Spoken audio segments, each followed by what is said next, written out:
Hi, my name is Jim Cooperman, and this is my story about bioregionalism in action that begins at our home place where I moved in 1969 from Berkeley, California. We began living in this cabin, and then in 1984, we moved into the log house that I built from scratch from the ground right up to the top floor, 45 feet in the air. I moved here as a war resister from California after I graduated from UC Berkeley to live on 40 acres as a back-to-the-lander.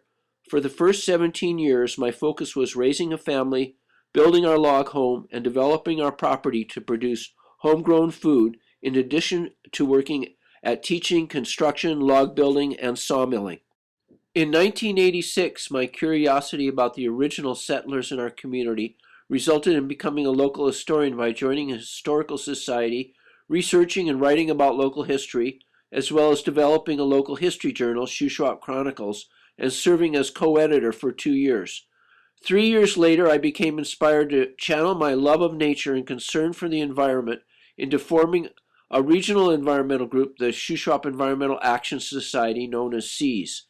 Over the next decade, I worked tirelessly on local environmental projects that began with creating an environmental newspaper to promote local initiatives.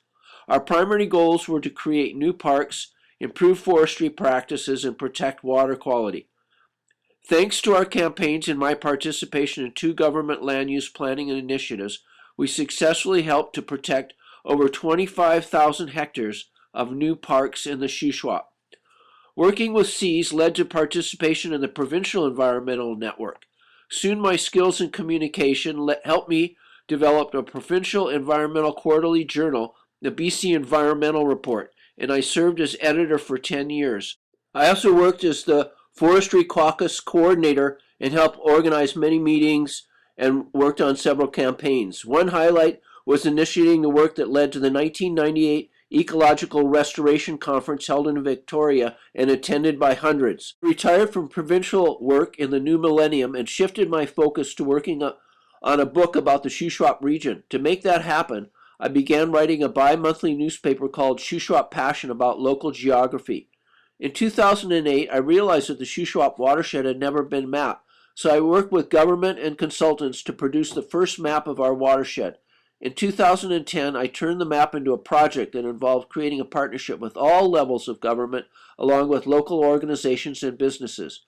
The Shuswap Watershed Project resulted in the creation of a watershed poster that includes a map of the sub-drainages, and it was released during a week of activities that included school projects, field trips, a conference, and a song contest. With success came more funding, which paid for a website packed with watershed information, maps, data, and a learning guide for Shuswap schools. The Shuswap is a key part of the Salmon Nation, as it is home to the world-famous Adams River Sockeye Run. My work has included helping to protect salmon habitat and raise public awareness locally regarding the ongoing threats to salmon from fish farms, climate change, and overfishing. In 2008, I worked with SEAS to successfully halt a large marina proposed to be situated near the mouth of the Adams River that would have posed a threat to salmon fry that used the area during the spring. After 12 years of writing newspaper columns, my book, Everything Shuswap, was published after I successfully raised $43,000 to cover the production and printing costs. Following 2 sold-out printings, from which the proceeds paid for school field trips, demand is still high, and there will be soon a 3rd printing, 2nd edition on the shelves. After reading the book, David Suzuki wrote me a note that ended, every community should have a book like Everything Shuswap. The book is now part of the local high school curriculum, and students appreciate learning about the place where they live, its geography, geology, ecology, First Nation history, and its history of settlement. My bioregional work carries on as I continue to write my column, which also appears in my popular blog, Shuswap Passion. All the many people that have read the book and follow my writing continue to improve their understanding of this region and thus gain greater appreciation for where they live, which is a key goal of bioregionalism.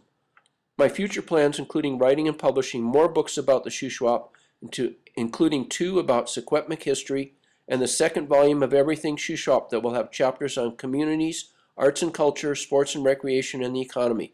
As well, I look forward to working more closely with local teachers to further incorporate bioregional learning in the schools.